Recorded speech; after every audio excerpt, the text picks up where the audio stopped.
السلام علیکم ورحمۃ اللہ وبرکاتہ۔ بسم اللہ الرحمن الرحیم، والصلاة والسلام علی رسولہ الکریم وعلی آلہ واصحابہ اجمعین۔ آج ہم نے سورہ یوسف کی تلاوت سنی اور سورہ ابراہیم کی۔ سورہ یوسف کو اللہ تعالیٰ نے احسن القصص بما اوحینا الیک، نحن نقص علیک احسن القصص بما اوحینا الیک، کہ میرے محبوب ہم نے آپ کو قرآن میں جتنے بھی واقعات سنائے ہیں اور جتنے بھی قصے ہم نے آپ کو سنائے ہیں، ان میں سب سے خوبصورت کہانی اب ہم آپ کو سناتے ہیں۔ اس کا احسن القصص ہونے کی کیا وجہ ہے، وہ مفسرین نے بے شمار نکالی ہیں۔ یہ وجہ ہے، وہ تو بہت لمبی چوڑی ہے، میں صرف اس کی ایک بتایا کرتا ہوں۔ زندگی کیسے گزارنی ہے کہ ہم کامیاب ہو جائیں، یہ بہت بڑا مسئلہ ہے۔ جیسے میں نے 2 دن پہلے وہ ملاح والی بات بتائی تھی کہ کہیں موت کے وقت ناکامی کا سامنا نہ کرنا پڑ جائے تو ہر شے تباہ و برباد ہوگی۔ قل ان الخاسرین الذین خسروا انفسهم واہلیہم یوم القیامہ، آپ ان سے بتائیے کہ اصل ناکام وہ نہیں ہے جو دنیا میں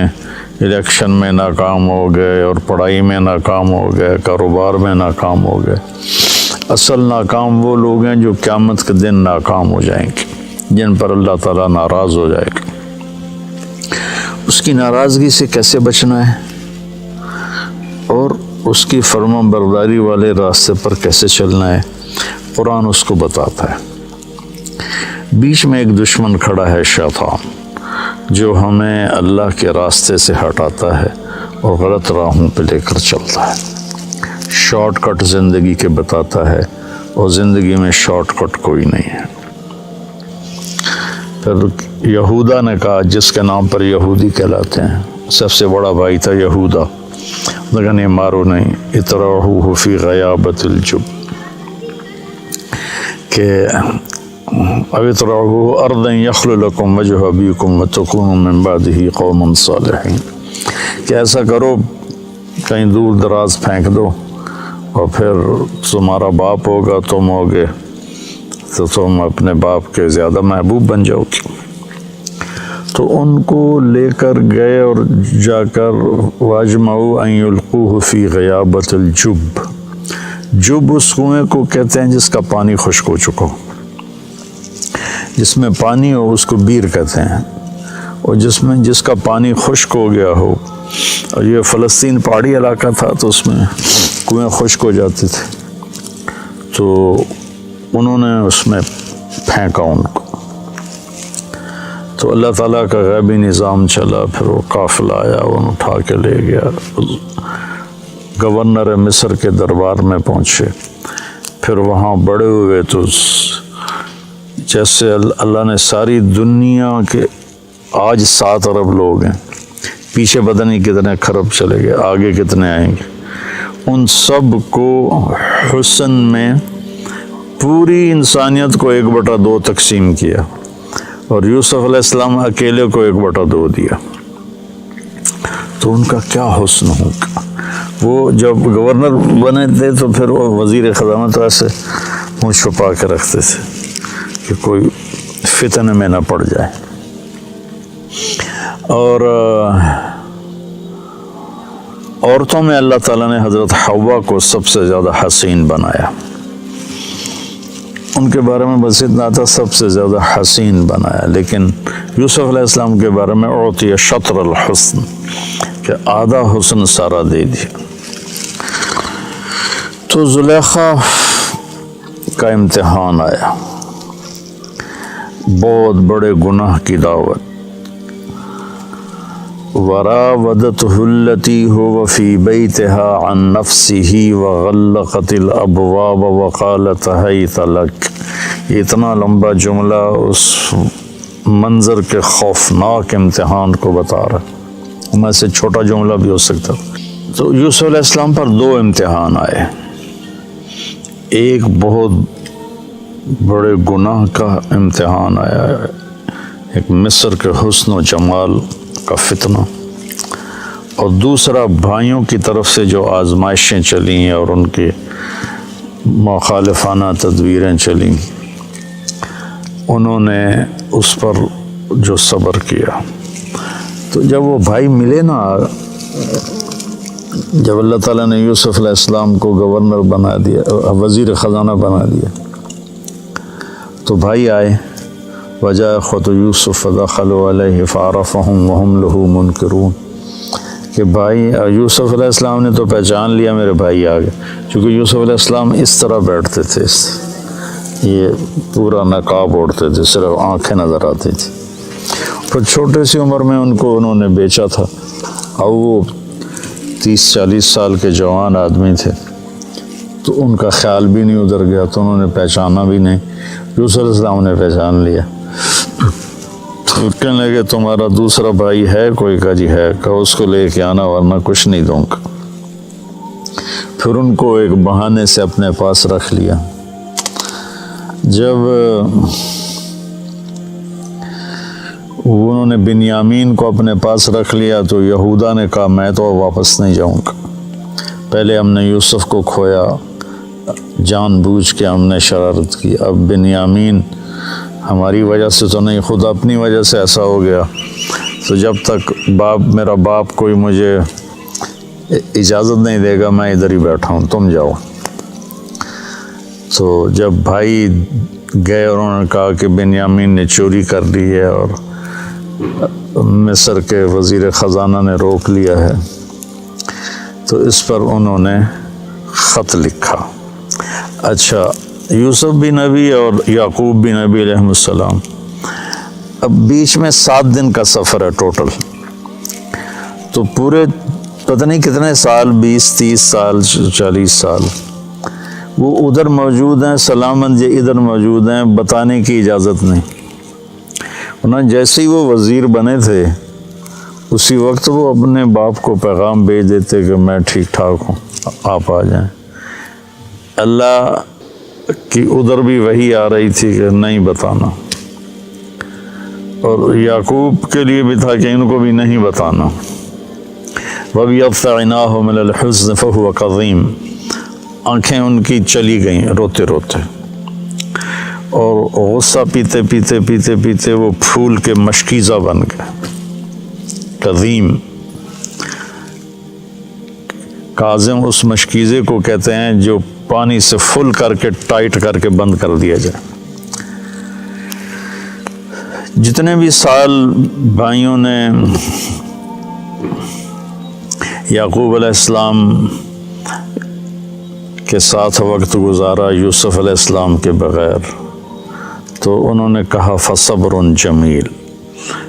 پورے 40 سال میں ایک لفظ بھی طعنہ نہیں دیا میرا بیٹا تم نے گم کر دیا، حالانکہ آپ کو پتہ تھا انہوں نے فراڈ کیا ہے، لیکن پورے 40 سال میں ایک۔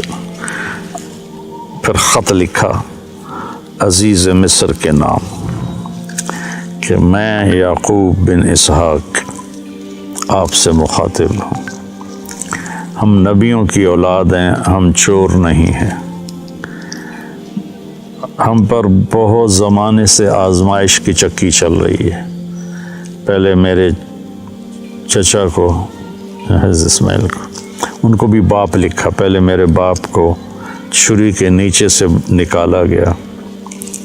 پھر میرے بیٹے کو مجھ سے جدا کیا گیا، آج 40 سال ہو گئے، مجھے اس کا کچھ پتہ نہیں ہے، تو نے اس کے بھائی کو روک لیا، وہ میرے غم کی تسلی تھا،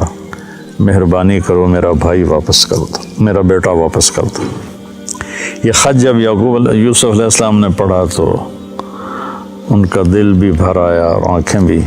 تو اللہ کی طرف سے اجازت ہو گئی کہ بتا دو، اور اوپر سے بھائی بھی پہنچ گئے۔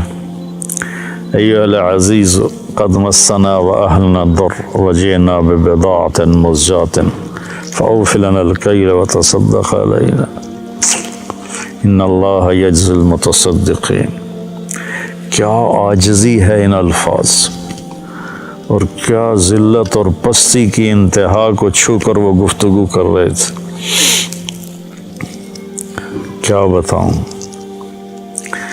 تو ادھر سے حکم آ چکا تھا کہ بتا دو، تو اس طرح اوڑا ہوا تھا نا، اپنے پگڑی کا جو یہ تھا نا، اس کو ایسے رکھتے تھے۔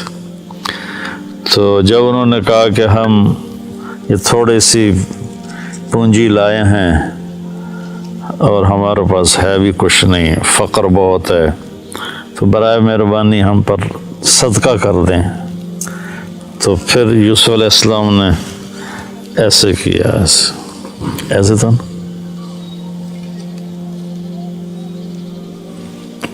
هل علمتم ما فعلتم بيوسف وأخيه إذ أنتم جاهلون۔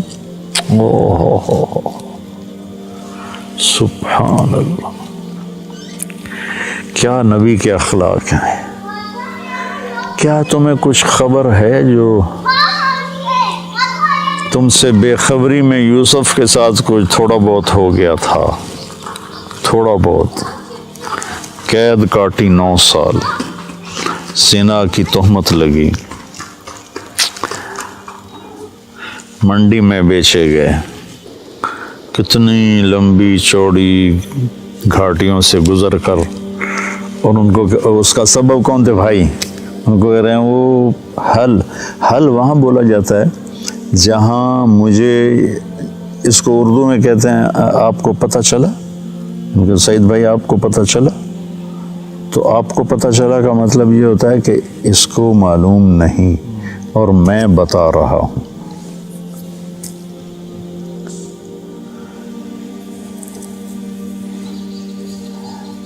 یہ جہاں زیب کا بیٹا فوت ہوا تھا عبداللہ، تو میں آیا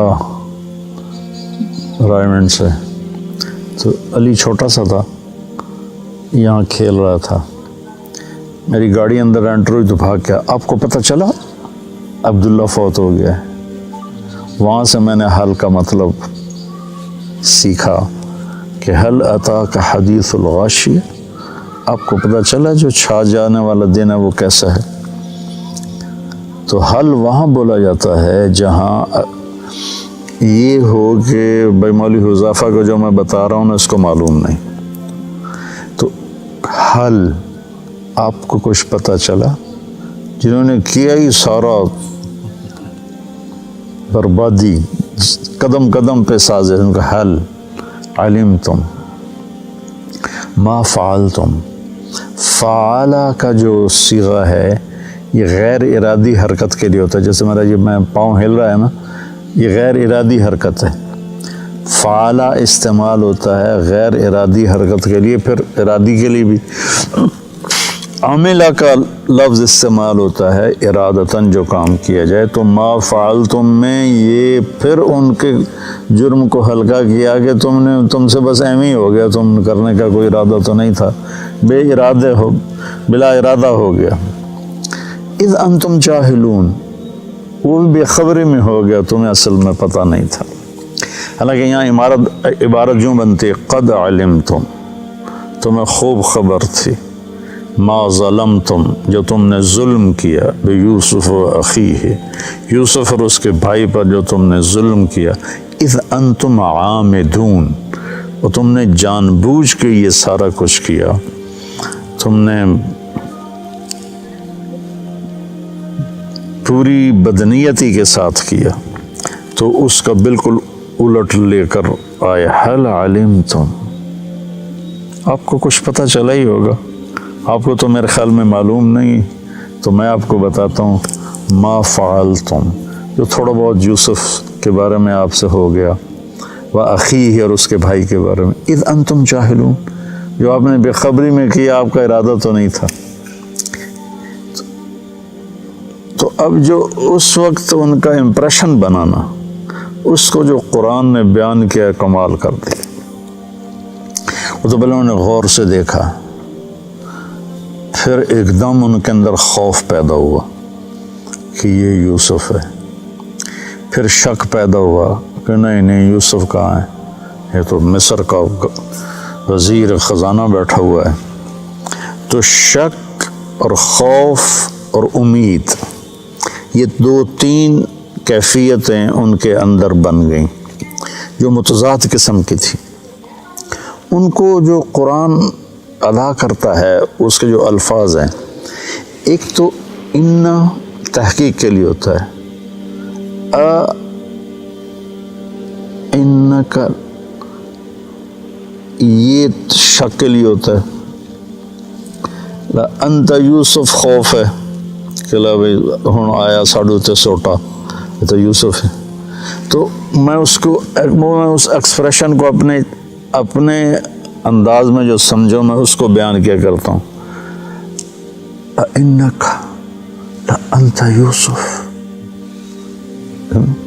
انک لانت یوسف۔ مجھے بڑا مزہ آتا ہے اس آیت میں کہ کس طرح اللہ نے مختلف کیفیات کو جمع کر، میں اس کو چہرے پہ لانے کی کوشش کرتا ہوں۔ انک لانت یوسف، تو نے کہا انا یوسف وہذا اخی، میں یوسف ہوں یہ میرا بھائی ہے، قد من اللہ علینا۔ اب یہ سورہ یوسف کا خلاصہ 2 لفظ ہیں، اور یہی 2 لفظ پورے قرآن کا خلاصہ ہیں، پوری زندگی کا خلاصہ ہیں، اور کامیاب زندگی کا خلاصہ ہیں کہ انہ من یتقی ویصبر فإن اللہ لا یضیع اجر المحسنین۔ کہ میرے بھائیو، زندگی کے راہوں میں جو تقوی اور صبر کو ساتھی بناتا ہے وہ ضائع نہیں ہوتا، وہ کامیاب ہوتا ہے۔ تو تقوی میں اشارہ تھا زلیخا کے قصے کی طرف کہ بہت بڑی دعوت آئی حرام کی، اور اس میں اللہ نے ان کو اتنا استقامت بخشی، اور اس نے سارے دروازے بند کیے تھے، وہ دوڑے، دروازے کھلتے چلے گئے، اللہ کی قدرت سے تو کھلتے چلے گئے۔ تو تقوی سے مراد تھا اس زلیخا کے مکر سے بچنا، یعنی جتنے بھی گناہوں کا راستہ ہے اس سے بچنا تقوی۔ یصبر میں اشارہ تھا بھائیوں کے ظلم کو برداشت کرنا۔ آپ اندازہ لگائیں جب بھائی اور یعقوب علیہ السلام سارے آ گئے تو یوسف علیہ السلام کارگزاری سنانے لگے کہ میرے ساتھ کیا ہوا۔ تو کارگزاری شروع سے نہیں سنائی کہ بھائی سامنے تھے اور شرمندہ ہونا تھا انہوں نے۔ لقد من اللہ وقد احسن بی اذ اخرجنی من السجن وجاء بكم من البدو من بعد ان نزغ الشیطان بینی وبین اخوتی ان ربی لطیف لما یشاء۔ ابا جی میں جیل میں چلا گیا تھا، یہاں سے کارگزاری شروع کی، مجھے انہوں نے نکالا، میں نے راستے میں مارا اور مجھے باندھا، پھر باندھ کے کنویں میں پھینکا، پھر میں ڈول میں بیٹھا، پھر مجھے انہوں نے چند کوڑیوں میں بیچا، پھر میرے اوپر زنا کی تہمت لگی، سارا حذف کر دیا کہ یہ شرمندہ ہوں گے، میرے بھائی شرمندہ ہوں گے۔ کامیابی کا یہ راستہ ہے، ہم لوگ مال بناؤ، سیاست کرو، ہیرا پھیری کرو، حرام راستوں سے پیسے بناؤ اور اپنی واہ بناؤ، یہ ہم پوری دنیا کے انسانوں کا اس وقت یہ راستہ بنا ہوا ہے۔ تو سورہ یوسف میں قرآن نے نا کہانی سنا کر ایسے سارے رازوں سے پردہ اٹھا دیا ہے کہ من یتقی و یصبر، گناہ راستے میں آئیں گے تو تقوی، آزمائشیں راستے میں آئیں گی تو صبر، فإن اللہ لا یضیع اجر المحسنین، اللہ کبھی ان کے اجر کو ضائع نہیں کرتا ہے۔ تو پورے قرآن کا خلاصہ اگر میں کہوں یہ 2 لفظ ہیں، اور سورہ یوسف نے ان 2 لفظوں پہ آ کے تھم کر کے وہ ایک ہتھوڑا مارا ہے پوری دنیا انسانیت کے دماغوں پر، کہ جن کو پتہ ہی نہیں ہے کہ زندگی کا مقصد کیا ہے، بنانے والا کون ہے۔ تو ان کے لیے اللہ تعالیٰ نے یہ ایک خوبصورت کہانی سنائی ہے اور اس ساری کا خلاصہ میں یہ دو لفظ نکالتا ہوں، من یتقی و یصبر، کس صبر کی انتہا ہے۔ پھر جب انہوں نے کہا تاللہ لقد آثرک اللہ علینا من کنا لخاطئین، اللہ کی قسم اللہ نے تمہیں ہم پر عزت بخشی، ہم خطاوار ہیں۔ تو بھائیوں نے کیا کہا، یوسف علیہ السلام نے کیا کہا، لا تثریب علیکم اليوم یغفر اللہ لکم وہو ارحم الراحمین۔ لا تثریب ہوتا ہے میں عدالت میں کسی پر دعویٰ کرتا ہوں اور وہ دعویٰ ثابت نہیں ہو پاتا مجھ سے، تو عدالت اس کو کہتی ہے لا تثریب علیک، آپ پر کوئی دعویٰ ثابت نہیں ہو سکا، آپ بری ہیں باعزت۔ تو یوسف علیہ السلام کہہ رہے ہیں لا تثریب علیکم اليوم، تم پر تو کوئی جرم ثابت نہیں، تو میں تمہیں کیا کہوں کہ بھئی تم نے یہ کیا۔ یہ یوسف، سورہ یوسف ایسے نچوڑ کے نا، جیسے والعصر میں اللہ تعالیٰ نے سارے قرآن کا جوس نکال کے ہمیں 4 چیزیں بتا دی، ایسے سورہ یوسف میں اللہ تعالیٰ نے سارے قرآن کو ایسے 2 لفظوں میں بند کر دیا ہے کہ اپنی زندگی میں تقوی اختیار کرو اور اپنی زندگی میں صبر و اختیار کرو، تو راستے کے سارے رکاوٹیں اللہ تعالیٰ اپنی قدرت سے دور فرما دے گا۔ سورہ یوسف میں یہ ایک بہت خوبصورت پیغام ہے۔ ہم لوگ اپنی زندگی میں یا تو گناہوں میں پڑ جاتے ہیں، جھوٹ، فراڈ، فریب، یا پھر بے صبرے ہو کے غلط راستوں پہ چل پڑتے ہیں۔ تو بھائیو یہ راستہ ہے جس پہ چل کے ہم دنیا بھی بنا سکتے ہیں، آخرت بھی، تقوی اور صبر، تقوی اور صبر۔ السلام